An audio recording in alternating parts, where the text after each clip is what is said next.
This episode is brought to you by DistroKid. DistroKid is the easiest way for musicians to get their music into all the platforms: Amazon, Apple, Tidal, TikTok, YouTube, Spotify, and more. Plus, you've got unlimited uploads, and the artist keeps 100% of what they make. But what I love most about DistroKid is their app. The design of it just makes the whole process so easy. Now you can be sure that you're doing everything you need to do to get your music out there. Go to distrokid.com to check it out or download the app now. Allow me to live and breathe like a man. You've heard his words on classic albums like Pacific Ocean Blue and Friends. His 1969 collaboration with Brian Wilson, A World of Peace Must Come, gained almost legendary status as one of pop's most storied lost albums, before being resurrected to great acclaim by Light in the Attic in 2008. Now you're cordially invited to take a trip into the mind of poet and songwriter Stephen J. Kalinich. Heyday Again Records presents I Love My Life, a postcard from one of the last standing poets of peace and excitation. Order your copy today. I Love My Life by Stephen J. Kalinich and Friends. You'll see why heavy hitters like Brian Wilson, Dennis Wilson, Paul McCartney, Steve Cropper, P.F. Sloan, and Diana Ross have all worked with him. I Love My Life by Stephen J. Kalinich. Order today at realgonemusic.com. Again, that's realgonemusic.com.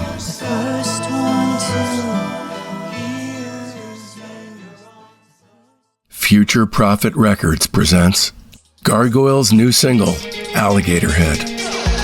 This and other essential singles from the New York underground, all designed to catapult today's great bands into tomorrow, and all available at futureprophetrecords.com. That's Prophet, futureprophetrecords.com.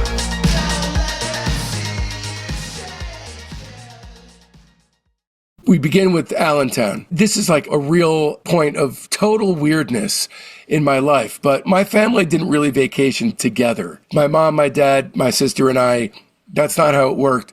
My mom wanted us to go. She would stay home. Her vacation was just being alone at the house. And then my dad would take my sister and I, because of his incredible dearth of imagination, to Allentown. And we would stay at a Holiday Inn or something. I mean, I can't really say that the topic is close to my heart unless the lyrics were about a clueless dad who had no original ideas about where to take his kids on vacation. Wait, did he take you there multiple times or just once? Many times. That's incredible. It's insane, right? I mean...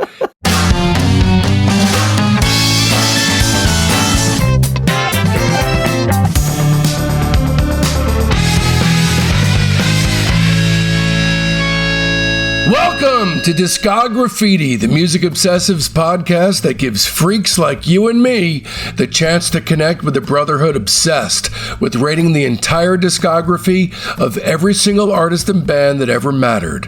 I'm your host, Dave Gebroe, and with 4 new episodes each week, you're going to gain a comprehensive knowledge of an act's history and output in the time it takes to listen to one album. Each new guest swings a hard left into an area you either had no idea you needed to know about or know all about and can't believe you're not alone out there. And in this episode, we'll be turning our spray cans on Billy Joel, along with our special guest, UNREST'S Mark Robinson. In this episode, I talk with the epitome of DIY punk spirit, who can also write a pop hook like the best of them, the great Mark Robinson. Of Unrest, Grenadine, Air Miami, Flin Flon, Uncomfortable Police, et al. And together we discuss Billy Joel's entire recorded output. If you're a longtime listener, then you know that I've harbored a longtime hatred of Billy Joel. So why the sudden turnaround in taste, you ask? Discograffiti's Mark Robinson tackles Billy Joel, but Only Metaphorically series dissects every last release Billy Joel's ever had a hand in creating. Part 5 covers the last 2 records that Billy made before marrying Christie Brinkley and entering his tabloid uber superstar phase, Glass Houses and the Nylon Curtain. Here are just a few of the many things that Mark discusses with Discograffiti in this podcast. Which of us, Mark or Dave, feels like there isn't a single bad song on Glass Houses? the song Billy Joel considers the worst he's ever written and why he wrote it, an overview of Billy's live album Songs in the Attic in the director's cut only, the recording of which Billy is most proud, the moment that for Billy led directly to his first divorce, the lengthy evolution of Allentown, the one time that Billy Joel tried heroin and the song he wrote about it, and an in-depth deep dive on every song off Glass Houses and the Nylon Curtain. And away we go then! So it's still rock and roll to me. The record was pretty much finished. And then Billy came up with that song. He wrote the lyrics in the car on the way into the studio, as he says in the documentary. And it's kind of the thesis of the whole record. Hot funk, cool punk, even if it's old junk, it's still rock and roll to me. Lyrically, It's a publicist / manager begging the protagonist, who's Billy, to remain hip for the younger crowd. And, Billy's refusal to change, claiming that his music is going to be relevant regardless of his appearance. And it's a great appropriation of new wave. And, to do it like that effortlessly is terrific, that he was able to do it that quickly. And his first number one, which is unreal. It was number one from July 19th to August 1st, 1980. And what else can you say about this song? Talk to me about your love affair with it. I love the slapback delay is amazing. The dry drums, and then Libertario, just his insane fills. The drums just sound crazy and crazy great. Instead of doing his little fills on the snare, which you would expect, it's all toms. Is that all toms? I mean, I'm sure there's some snare in there, but he's do do do do do do do do do. It's just really weird, and it's actually I don't know. Speaking, and we're gonna go back to Queen right now. Crazy Little Thing Called Love, which I think actually was a real single from Queen, where it wasn't just an album track. And it was released, I think, before the record. It kind of fits in with that, which is a very Elvis-inspired song. But anyway, I feel like those two same songs, year. I feel like that Queen song and this Billy Joel song begat the Stray Cats. Well, except for I think they were already together, probably. But yeah. Maybe they were a prog band and they heard these two songs. Okay, so then, that's when this record sails off a cliff. So, All for Lena, I'm not a fan of this song. It reminds me of the Bon Jovi song Runaway, which I don't like that song. I don't like Bon Jovi. It's also the longest song on this record. And I also hate that the whole first side is perfect. And then comes this song that I just really, really don't like. I feel like the greatness of the record ends here and it never recovers on side two, even though there's good stuff on it. This is my vote for worst song on the album. This song is a hit. It's a great song. It has this crazy Rick Wakeman 70s prog rock Moog solo. Yeah, it's a good one. The record never falls off. There's one song that's good, not great. I know which one you're talking about. Okay, so we flip it, and I Don't Want to Be Alone is kind of a breezy, casual tune that sounds weirdly, and again, I'm expecting the whole thing to be kind of, his punk / new wave record, but this is more like Joe Jackson and Elvis Costello, but not quite as good as what those two guys would do, I think. I felt like he was trying to go for a new wave pop song in this song, and he landed somewhere close enough to that, but I feel like it should be on an entirely different record. Even the vocal tone sounds like it was flown in from somewhere else entirely, like it was recorded by a completely different producer with competing ideas about how this record should sound. And it just strikes me as a relatively nondescript song with a nondescript melody featuring a nondescript lyric. And so at this point, I'm kind of wondering what's happening to the record, because there's a couple of bed shitters in a row after 4 killers. Yeah, so I'm not a huge fan. I think it's better than All for Lena, but I'm not a big fan of I Don't Want to Be Alone. Now, when you say things like bed shitter, is this something you wrote down and you're just bringing it up? You have your notes, or is this just a word that pops out of your head? Bed shitter is both, is a word that pops out of my head. So you wrote it down? I did write it down. I wrote that. No, I'm just curious. Down. I'm just curious. I wrote down 2 bed shitters in a row, ? Okay. No, good. Yeah. Okay. Just curious. You just want a peek inside my mind? Yeah. That word is not in my vocabulary, but do you like this song then? Do you love this song? There's not a bad song on this record. Okay. And there might not be like this overarching theme or sound, but if you have 10 good songs, and this is his first album with 10 songs since Street Life Serenade. Before this, he's been like cheating people, really, with like 8 or 9 songs for the last few records. And now he's like 10. Here you go, people. Give the people what they want. Turnstiles was 8. Yeah, I think this is a good record. I like it. Yeah, it's maybe a little bit harsh to group this one with All for Lena as a bed shitter, but it's not one that stays with me. I cannot remember the melody to this song, and this is the kind of song that you want the melody burrowing into a listener's head. Okay. Yeah. I mean, I agree, but I would disagree and say that almost all of these songs, I can just bring them up. And, maybe this has to do with a young me listening to this over and over and over again. And so I just know all these songs. But I just, I'm listening to the next song, in my head, listening to Sleeping with the Television On. I mean, that's a completely catchy melody. That's a dominant song. I mean, to me, that is easily the best song on the second side, and probably for me the only outright great song on side 2. It's outright great. It's a great song, and then it has this bizarre organ solo, with a weird an organ that he must have pulled out from 1962 or something like that. Yeah, and yet he's putting it in this 80s song. I think this is an incredible melody. It's a great lyric idea. And also, this was the hit that never was on this record. This should have been a huge hit. According to Billy, a guy named Mike Cody was in the Rogues with him when they were 14 years old. And he would come into the studio with his girlfriend. Billy never got her name. And this song was inspired by her. So it begins with the national anthem. And I just, I love that this song is kind of like what happens to you when you don't take a chance on love. You end up sleeping with the television on. And I love that lyrical idea. To me, that's like a Bacharach David level lyrical idea. It's great. In a review of Glass Houses for the AV Club, David Gebroe, I think is how you pronounce his last name, said that it may be the most underrated Billy Joel song. Agreed, yeah. I mean, it's a great one. It may just be. I think the next one might be the second most underrated. And so, C'était Toi, You Were the One. In a 2002 interview with Entertainment Weekly, Billy Joel says this is the worst song he's ever written. He's wrong.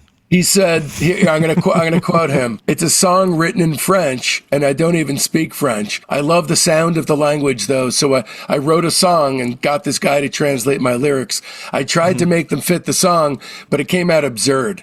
I had a huge hit with Honesty in France, and I went to France and performed. The French just sat there after I performed that song. The worst thing you could do to the French is to massacre their language. After the show, I asked the promoter what happened. And he said, well, they thought that you were singing in Polish. That's when I said, this song really sucks." He's so, it's interesting how he gets so down on his music sometimes. Yeah.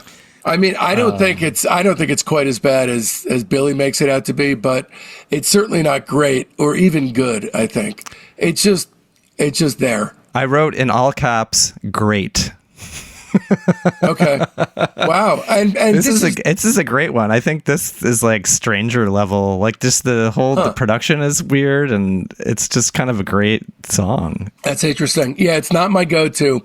I don't hate it. Not a bed shitter, but it's decent. I think Billy's harsh on it. Close to the Borderline, probably the hardest rocking song off of Glass Houses, featuring a really good guitar solo by David Brown. It's kind of a reaction to the summer of '77 in New York, where the song was originally written. And this is somewhere right in the middle for me. This one fits the vibe and the mood of the record without, for me, going above and beyond what's expected of it. I just think it's a nice rocker, but not amazing to me. I think this is my least favorite song, but I still think it's good. It is. Yeah, it's a good song. Is this the one when you said I know which one you're talking about? Is this the one you thought I was talking about? I would have thought C'était Toi. Okay. And then Through the Long Night, which, do you know the song that heavily inspired that one? It's got to be a Beatles song, right? Yes, it is. Yes, it is. Okay. Yeah, Yes It Is, which has like a... Oh, Yes It Is the name of the song. Yeah. I thought you were saying, yes it is, yes it is. You got it right. That's why I said it again, because I didn't know if it got through. So, yeah, this is heavily inspired by Yes It Is, which has such a warm blanket of a harmony bed to it. I don't know if you know that particular Beatles song, but the way that is recorded, it feels like you're being hugged from every side.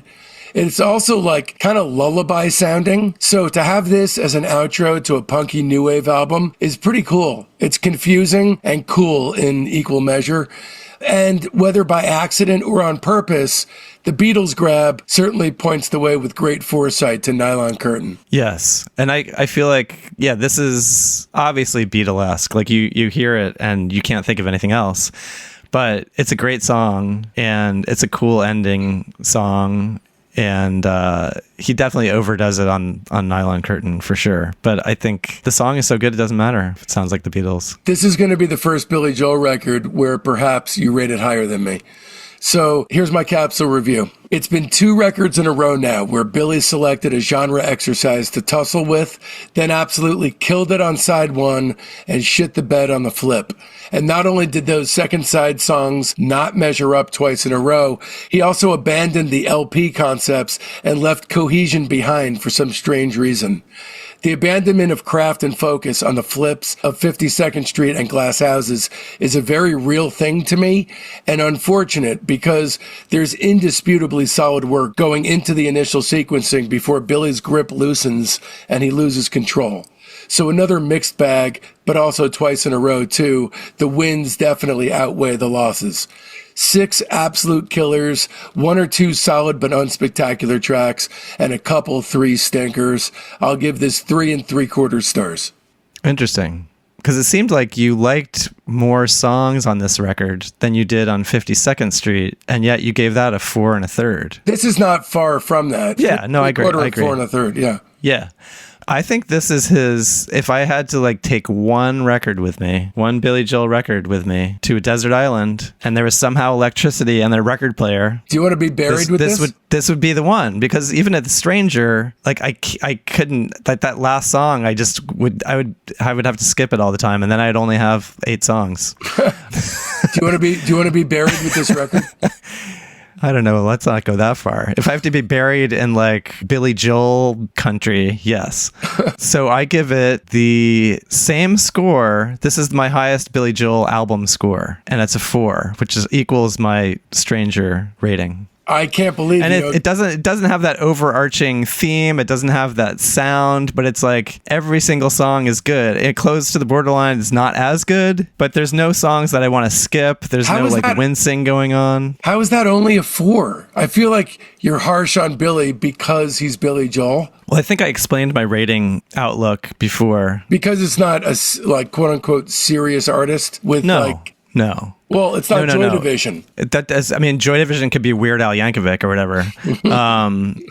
Maybe Weird Al should do a Joy Division song. All I mean is when I'm rating these records, I am rating them amongst the entire oeuvre of albums. Dude. Not just Billy. Love will tear us apart. That's actually, I think you should pitch that one. That's a good one. I think Weird Al would be into that. I'm surprised you only give it a 4. I mean, I figured 4.5 at the least because you didn't complain about any of the songs. Yeah, but still, it's not in the court of the Crimson King. What if this inspires Billy to do it a 3rd time? To try a 3rd time. Try a 3rd time to off do what? Himself. Oh, come on. What do you mean? Giving a 4? That's why my ratings are so high. I don't want that to happen. Because you don't want him to come on. I do have an idea for Billy though, because we haven't gotten there yet, but he essentially retired from making music in 1993. And I think what should happen is that he needs to do a Rick Rubin album. That's a great idea. Rick Rubin produced record. Because a lot of his songs, even on the records, the earlier records, where there's like so much overproduction, some of the songs that are the best ones are just like him and a piano. And I think that's what Rick Rubin would do. He would just be like, okay, it's you and a piano. You're coming out to California or wherever he lives, and you're going to come to my studio, and we're going to hang out for like 2 or 3 months and do yoga or whatever. And I think that would be really good. Bill, You should do that. Which era, though? The big question is, because his production technique is to ensconce each performer that he works with an era or a record that, was considered to be their peak. But which era would it be for Billy? I think, or I would hope, that it would be like, mid-70s or Stranger era, because you could go to disparate places there and have different kinds of Rick Rubin records. I think that's where Rick would take it. Yeah. All right, I'm on first name basis with that guy, by the way. So, September 23rd, 1982, The Nylon Curtain is released. It's Billy's 8th album, again produced by Phil. It peaked at number 7 with 2 million sales, so now he's really slipping, 2 times platinum. It's actually one of the first albums ever to be digitally recorded, mixed, and mastered. Digitally recorded? Yeah. That's crazy. 1982? Yeah. That's really weird because... Yeah. I remember at the time, supposedly, this might have been an error, but the first digitally recorded, mixed, mastered album that I recall being advertised was like a Lenny Kravitz album in like 1996. Oh, wow. Yeah, that's way off. But Unrest recorded in 1985 digitally. But this is his studio album. This is where he's like touching all the knobs. It's almost literally his Sgt. Pepper. This is him from the doc on Nylon Curtain. I wanted to make a real sonic masterpiece. I wanted to create something where the sound was as important as the notes themselves. So it's certainly got to be his most ambitious work. And he has acknowledged that it's one of his personal favorites. And he's called it the recording I'm most proud of and the material I'm most proud of. He spent more time in the studio crafting the sound than he had on any previous album. And he's called the process of making it exhausting. It is clearly an homage to the music of the Beatles and the then recently deceased John Lennon. There was a theme that was brought to the album of, pessimism about the Reagan years and the American dream that permeates most of the songs on the record. And one thing that I actually kind of like about this, that seems like definitely a luxury that you'd have to be really, really successful to be able to enact, is that most of the songs on the record were written in the same sequence in which they appear. Weird. Yeah, it is weird. The production schedule was slightly thrown off near the end of things due to Billy getting into that motorcycle accident that he predicted presciently on You May Be Right on April 15th, 1982, exactly 10 years to the day of the WMMR show that begat the version of Captain Jack that pretty much put him on the map. So it's interesting. Phase 1 of his career was exactly 10 years. The bone in his left thumb was crushed and his other wrist dislocated in the accident when he was hit. He flipped over a car which had run a red light at an intersection on Long Island. So it's good to know that even though he was a maniacal drunk driver, that it was not his fault. While he was in the hospital, doped up on pain pills and contemplating what future he might have as a musician, this I found out on my own. It was not in the doc. Elizabeth came to visit, contract in hand. Billy recalls her asking him to sign everything he had over to her. Billy said, "I may have acted like an idiot a time or two, but I'm not a complete idiot." That really killed it right there and then. Elizabeth slipped her house key off her key ring and gave it back to Billy at the hospital.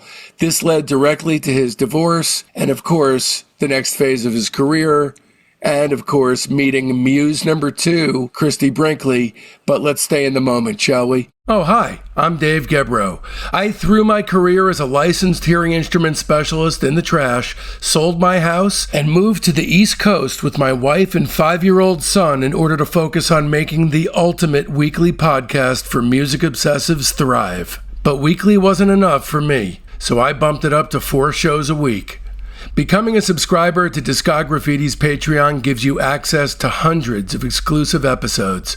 As a 2-show per week private, you get the weekly show by and for our Patreon family, the Discograffiti Soldiers of Sound podcast. As a 3-show-a-week lieutenant, you'll get early release, ad-free, extended director's cuts of the main show. They're the shows as they were intended to be heard. Plus, you'll gain access to half the Patreon archive and the upcoming Beach Boys Behind the Mirror companion episodes, which will feature dozens of special guests from within the Beach Boys camp talking about and rating their music. But as a 4-show-per-week major, you'll be drowning in a flood of must-hear binge listening, because I'll be bombarding you with episodes about super cool bands that are too subterranean for free Fridays. It's like going to music college, but with a tuition that makes all kinds of sense. Plus, our entire Patreon archive is yours. Discograffiti's Top 10, our Buried Treasure show, Rock Cousteau, our Slag Off show, Queasy Listening, and the Private Press with Paul Major. And all that for the price of only a cup of coffee a week. Times are tough, you say? Fret not, because there's a $1 tier. Or you could just join as a basic member and buy episodes piecemeal from our Patreon shop. Don't risk feeling badly about yourself by not giving. Check out patreon.com/discograffiti to find the tier that's right for you. Once again, that's patreon.com/discograffiti. This episode is brought to you in part by Bespoke LA. Located in the Fairfax district of Los Angeles, Bespoke LA is the modern podcaster's dream come true. It's got 2 podcast pods available, one with audio only and the other with both audio and video. Just think, you can start your own podcast tomorrow without investing a single penny in equipment. What, you don't have experience editing? Don't even sweat it. For an additional fee, Bespoke LA can edit your podcast. Or not, it's entirely up to you. Rates start at $75 an hour with discounts if you book 4 sessions at once. Go to bespokela.com/podcast. That's BSPOKELA.com/podcast for more information or to book your time today. And be sure to tell them that Dave sent you for a one-time 25% discount. Side 1, Nylon Curtain. And I will say there's, of course, a disparity on the 2 album sides here, as there has been for quite some time for his records, but it almost feels like 2 different records in a sense. We begin with Allentown, which we could go into the sociological underpinnings of, Allentown. And I will say that my dad, this is like a real point of total weirdness in my life, but my family didn't really vacation together. My mom, my dad, my sister, and I, that's not how it worked. My mom wanted us to go. She would stay home. Her vacation was just being alone at the house. And then my dad would take my sister and I, and he would take us, because of his incredible dearth of imagination, to Allentown. And we would stay at a Holiday Inn or something, and we would go to the Lehigh Valley Mall. We'd go to the movies. I remember I was reading F. Scott Fitzgerald at one point as a high schooler, not for school. I was just always an avid reader. I'd hang out at B. Dalton.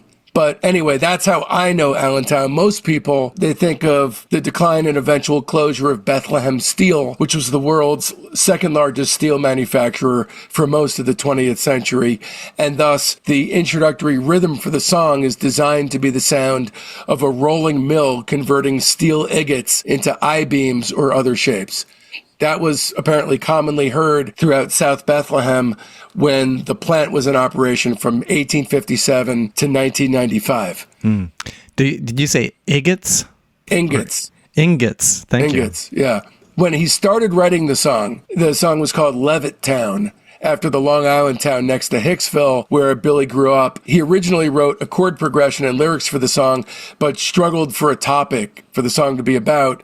And then Billy remembered reading about the decline of the steel industry in the Lehigh Valley, and that seemed to fit his po-faced thematic structure for Nylon Curtain. And the Lehigh Valley includes the cities of both Bethlehem and Allentown. Billy then changed the title to Bethlehem briefly before switching to Allentown because Bethlehem carried too much of a religious connotation. And he liked the rhyming potential of Allentown better than Bethlehem.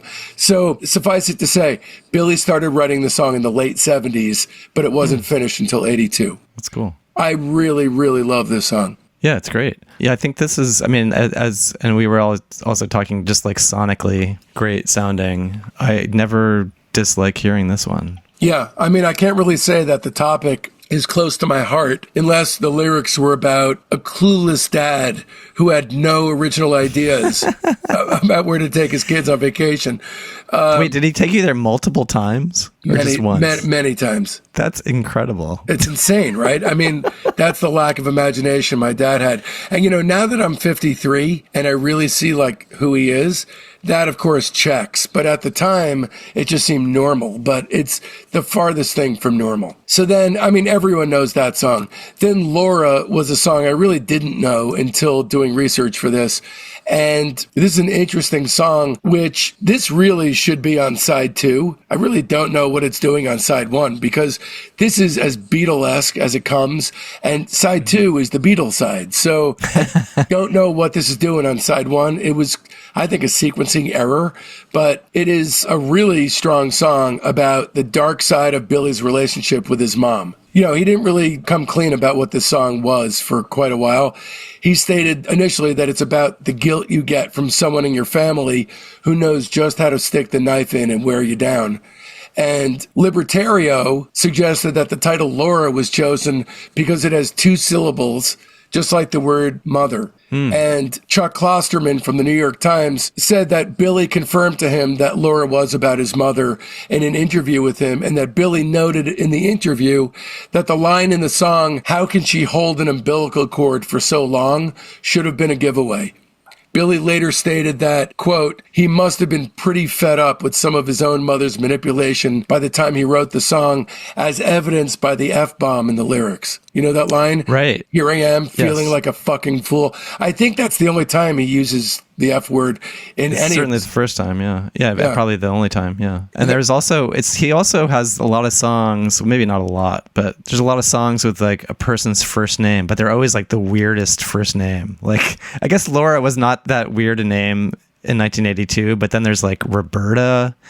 James is obviously, that's a common name, but I feel like there's a couple others. Also, too. Roberta, not a common hooker name, I would think. I wouldn't know. I mean, I don't bring that up out of nowhere, but the song's about a hooker. So the music of Laura is, I mean, just packed to the gills with Beatlesque tips of the hat. I mean, it's an unabashed tribute to the Beatles. The lead guitar sounds really similar to George Harrison's. The drumming sounds similar to Ringo. And the string instruments really sound like a George Martin string chart. Billy also suggested that he may not have been able to write Laura if he hadn't first heard how deep John Lennon went with his song Mother. And how that struck me, hearing this song yet again and again, is that this is the anti-mother, as if John Lennon had wanted his mother to be run over by that car. Wow. I mean, this song is stuffed with Beatles Easter eggs. Yeah, this is the record where he's really laying it on. Yeah. With some pastiche, as you call it. Yeah. I have been listening to some of his live recordings. As I said, I've performed in the same venue as him a few times. The Great American Music Hall, 1975, I think it is. And he's going through, and it's almost like he's like a stand-up comedian during his shows. And he's like playing a little Joe Cocker song, and it sounds a lot like Joe Cocker, and he's trying to make his voice sound like Joe Cocker. Then he does a little Benny and the Jets, and it's almost like he's like a Rich Little. So I feel like this pastiche did not come from nowhere. Although he's not putting any humor in these songs, they're obviously inspired by the Beatles. Yeah, this is like Weird Al if it was the opposite of a joke. Right. There's nothing very funny in this song. It is a great song, and it belongs on the first side in the way that the best songs are on the first side. That's about how it fits in. But it is a weird one. Like after Allentown, you're like, what's going on? Like it does fit strangely. Yeah, it does. It does. And then Pressure. The song was recorded with 8 different overdubbed synthesizer tracks, as well as that segment that I love in the doc with 6 balalaika players. And this is probably my favorite song on the album, and something of a masterpiece in itself in so many ways. I always loved this song when I heard it when it was a hit, and it still sounds and feels really good. I love Pressure. Yeah, it sounds like a little bit like The Police, like you heard The Police. It's very herky-jerky. It has this weird Billy Joel thing. I feel like the main part is kind of like annoying, but the song is very good. Yeah. And also he's kind of like I don't know why, but I wrote down, it sounds like Fugazi. Oh, wow. Yeah, so maybe Fugazi little. was inspired by this song and they were like, we have to start a band. I also wrote down like Yes. It sounds like Yes as well. Wow. Yeah, there is a little bit of that riff, it's obviously very classical based, which is very Rick Wakeman. Mm-hmm. And there is even an element of the Patrick Moraz Relayer era Yes that comes into it. You know, as catchy as it sure is intricate. And it sure is, outside the realm of what you would expect from a normal hit. Relayer era, Yes. Sorry. It's hard. It is tongue twister. It is a tongue twister. It is. I love that record. To me, that's the dark horse of their catalog. So yeah, I mean, Pressure is pretty much a perfect song. Goodnight Saigon. It's not a song that I necessarily need to hear again and again. I think just because it's so long and I sometimes skip it. Not that I listen to this album that much. But this was written by Billy at the request of his veteran peers who fought during the war. He wanted to avoid creating a political song that took sides and instead decided to describe things entirely from the soldier's point of view. And I think he caught flack for not bashing listeners over the head with a political viewpoint. Like the idea of Billy Joel being this vanilla dude, the fact that there wasn't a political stance embedded in the song wound up biting him in the ass. But I think he chose the right way to go about it. I think, I totally agree with you. I think I probably like it better than you do. Like, I don't think it lives up to its potential per se, but I think it's a solid track. I don't skip it. I think it's there's a little alliteration. He's like night, night, night. There's like little words in there that he kind of repeats. And so that's like the sequel to Heart Attack, of course, but more in the environment of a ballad. Did you ever do a Flin Flon Goodnight Saigon song? Not yet. That is literally the most obscure reference I've ever made. Yeah, this look, it's definitely a solid song. You got all the sound effect stuff, the crickets chirping, morphing into the tinkling of wind chimes at night, helicopters, right, synthesizer helicopters. Yeah. It's not like a sound effect. It's like a Moog trying to say. It's like the soundtrack to Apocalypse Now, like where they used synthesizers to make the sound effects. And then I didn't know, but the opening is reversed at the end of the song as the piano figure returns. But yeah, to me, this is kind of like the Hey Jude of the 80s. Wow. The Hey Jude of the 80s. That's a badge of honor. Well, I mean, honestly, to me, Hey Jude is the most overrated Beatles song. It's good, though. It's okay, I guess. Wow. Yeah, I mean, Hey Jude is kind of like the band Queen. Let's face it. We gotta stay away from that terrain. That's dangerous terrain for you and I to visit. Goodnight Saigon, great song. Lengthy fade out. That's all I'll say. So side two is sort of a rock opera in itself, where he had decided to do this like lavish tribute to the Beatles. And I don't think he fully pulls it off because it's such pastiche. There's definitely good stuff on here. There's just a lack of great stuff, I think. I think that's probably true, but I don't skip anything on this record. Yeah, neither do I. And it does that sometimes you're just like, okay with the Beatles thing, Yeah. But I think they're all solid songs. Like this was I didn't really know this record outside of like Allentown and maybe the Pressure song. Me too. And I was psyched, and Goodnight Saigon, and I was psyched to get to this because I knew that this existed. I just never really explored it. Mm-hmm. So the first 3 songs on the second side all have a relationship theme. The first one is the reunion. The second one is the decline as the lovers drift apart. And the third one is the inevitable separation. So the reunion song, She's Right on Time, is about an old lover coming back to the singer for Christmas.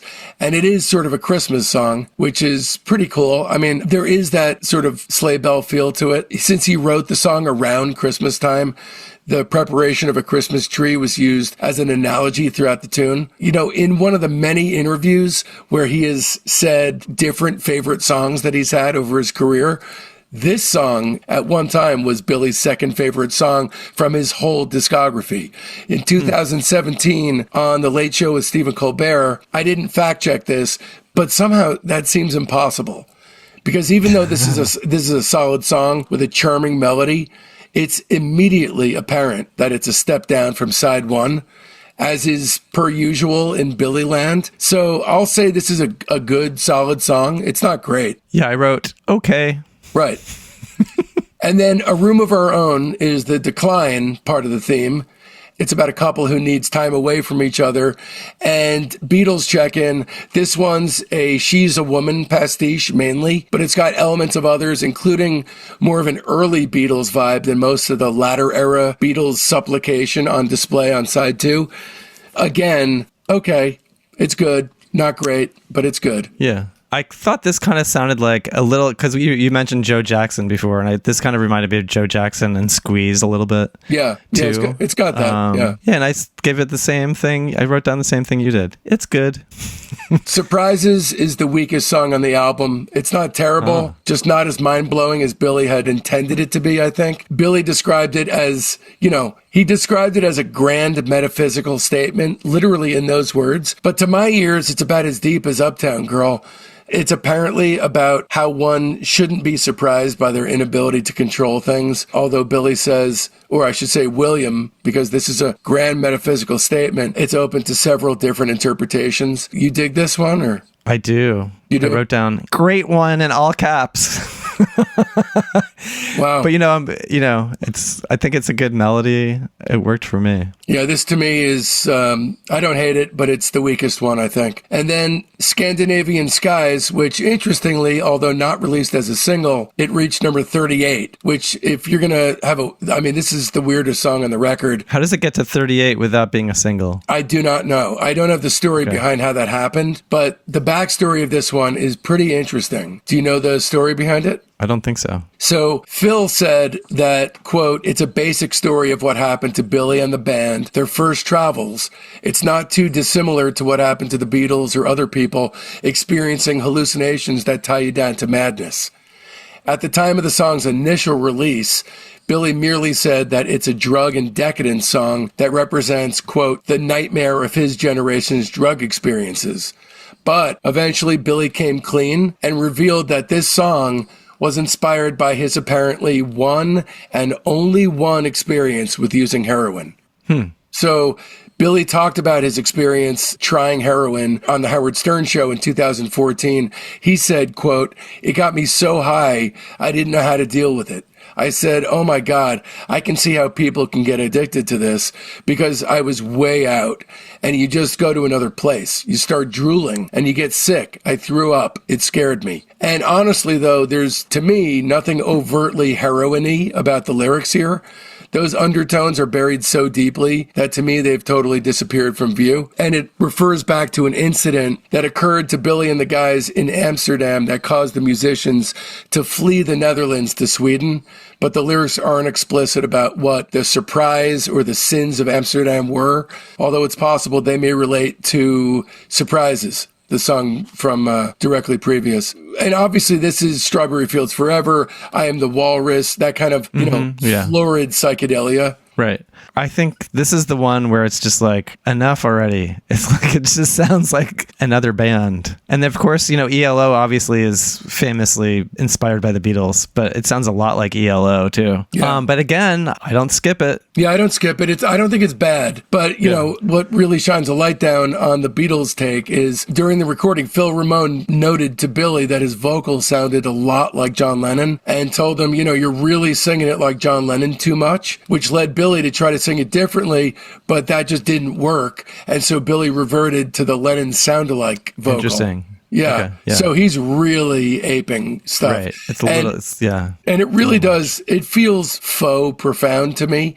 It's like a synthetic Beatles experience with all of the signifiers of having a Beatlesque experience without the actual feelings involved with actually having one, of which there's many. I mean, when you listen to the Beatles, no matter how many times I've heard a song, I'm going down that river with the guys, and I'm not really feeling anything hearing this. It's a good song. Yeah, it doesn't, I can't even remember it right now, but exactly. Neither can I. I do remember liking it. But the song I do remember, which I really do like, is Where's the Orchestra? Yeah. So this is about a man who goes to see a live play expecting a musical, only to realize that it's a regular stage show. And according to Billy, this is like his metaphor for life, which is horrifying, specifically the realization that it's not as grand and over the top as it's sometimes made out to be.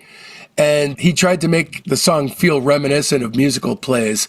And in the studio recording, Billy's vocals play from the left speaker channel, whereas the orchestral backing is in the right speaker channel, to emulate a man sitting in a theater seat and watching a play. And the song closes with a reprise of the melody of Allentown, and it brings us full circle, as only the best rock operas do. And of course, this is the last song Billy wrote for the record. Billy says of the song, quote, "It was a song of disillusionment. It's a summation of life for me. Life is not a musical. It's a Greek tragedy." And I do love this song. It is wildly pessimistic, but for once on side 2, he's trying to say something. So I dig it. I do dig it. Yeah, I think it's one of the best ones on the record. Yeah, me too. So the second side of Nylon Curtains got far more in common with An Innocent Man than it first appears. It's pure pastiche and equally artless in many ways. Most of the real treasure here, as usual, is on side 1. As a grand artistic statement, it loses steam halfway through and turns into something approaching Todd Rundgren's Faithful crossed with the Ruddles. Billy's qualitative yardstick apparently begins to quit functioning properly by this point, since this is the LP of which he's most proud. When it works best, it's a Billy Joel showcase, and when it skates by on Sonics, it's a Phil Ramone audition reel. There's terrific work housed on this thing, but it's inconsistent, and its house is built on sacred Indian burial grounds. That is, nothing one hears here cannot be found done far, far better elsewhere. Overrated then, but also the end of an era of Billy's career during which true artistry was consistently on display and remained a top priority. That is to say, this is his last really good album. I'll give it 4 stars. I think you're right. It's the last good album. And as I said, I wasn't really familiar with it until we discussed doing this podcast. I think it could be better with like a different sequence. And I'm giving it 3.5 stars. Nice.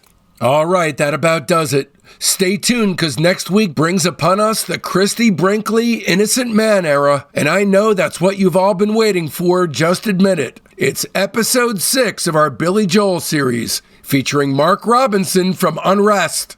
Okay, here's the week up ahead. This Sunday, our weekly show within a show, the Discograffiti Soldiers of Sound podcast, drops for our Patreon's private tier. These are real people with talent and a burning fire deep inside, just like you and I. Then come Monday, the major tier gets a very special treat. Monday's bonus episode is another Chuck Chat from the Chuck Granada Pet Sounds interview series, and this one with Beach Boy Bruce Johnston. By now, Bruce is retired from being interviewed, so this epic, unheard 2001 chat for Chuck Granada's Pet Sounds book is absolutely priceless, especially seeing as his fanboy love for Chuck's Frank Sinatra book wound up contributing to a level of unvarnished honesty that's super rare for the Beach Boys universe. Bruce talks about his opinion of Smiley Smile, what it's like to be scolded in a session and to have it actually make the final mix, Bruce's efforts to promote Pet Sounds in the UK at the time, Bruce's advice to Chuck on how best to approach the various Beach Boys in order to get the most out of his interviews with them, and the roles that the group members played both in the vocal blend and in their importance to Brian. There will be a very short sneak peek running publicly for free on Monday morning, but the entirety of the show will only be accessible on the major tier of our Patreon. Don't miss it, or you'll only be getting part of the story. And then on Wednesday, the Lieutenant tier gets their early release, ad-free, super extended director's cut of the Innocent Man episode of our Billy Joel deep dive with UNREST'S Mark Robinson. It's the episode as it was truly intended to be heard, with all the essentials left intact. And then come Friday, everyone else gets to join in on the action. A heartfelt Discograffiti thanks goes out to my beautiful wife and son, Jen and Mason, Mark Robinson, Billy Joel, Rudy Fishman, Becky Boyd, Bespoke LA, my mom, my dad, my incredibly loyal fans, and especially the entire Patreon community, the Soldiers of Sound. I love every last one of you, and this show would not exist without you, my friends. Speaking of friends, it's high time for some new ones. They're in our Facebook group, Discograffiti Soldiers of Sound. That's the best way to find out what's coming up on the show, but there's a hell of a lot more. You get recaps of the day in music history, the ability to pitch questions to guests, polls that put you in the driver's seat on guest and band decisions, access to a thriving creative hub if you're looking for a collaborator, and much, much more. So make sure you don't miss out. You can find the link to the Discograffiti Soldiers of Sound Facebook page right there in the show notes. And if you don't mess with the Zuck, no sweat. Just email me at info@discograffiti.com and I'll keep you in the loop. So now that it's done and you want more, another way to dive even deeper into that liminal zone right smack dab in between Mark Robinson and Billy Joel is to leap head first into Dean Wareham Rates Galaxy 500. That's episodes 205 to 207. Sonic Boom rates Spaceman 3, that's 183 to 186. Bill Medley rates The Righteous Brothers, that's 181 and 182. Jenny Toomey and Kristen Thompson rate Tsunami, that's episode 180. Michael Imperioli rates The Smiths, that's 164 and 165. The Pixies, that's episode 18. Nirvana's episode 30. PJ Harvey's episode 12. Bob Mayer rates The Replacements as 28 and 29. And of course, the legendary Mark Robinson series is our 16-hour interview with the man about his entire discography, and that's episodes 128 to 136. And of course, be sure to mark your calendars, because next Friday, December 19th, we're coming at you with the Innocent Man episode of our Mark Robinson Tackles Billy Joel, but not literally deep dive. Trust me, you're not going to want to miss it. And so, from now till then, don't let our youth go to waste, lads and ladies. It's Discograffiti!